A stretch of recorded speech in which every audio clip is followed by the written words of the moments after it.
Hi guys, another day, another topic. The topic is all about how do you handle stress when it comes to if someone, knock on wood, like passed away in your family, and then you're at work that time. So I just wanna share my experience kasi healthcare worker tayo eh. So ganito yung nangyari.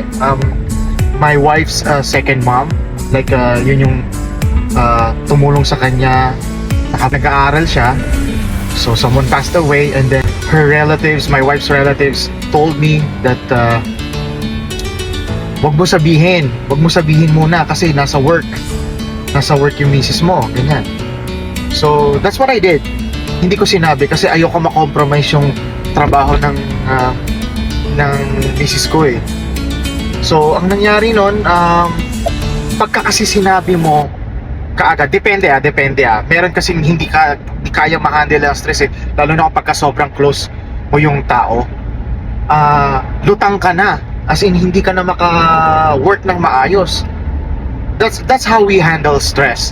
But merong iba na aksidente na sabi kaagad dun sa tao na nag-work.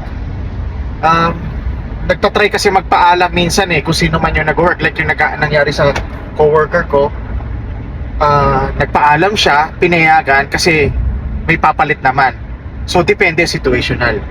Kayo, how do you handle kind of stress? Would you share?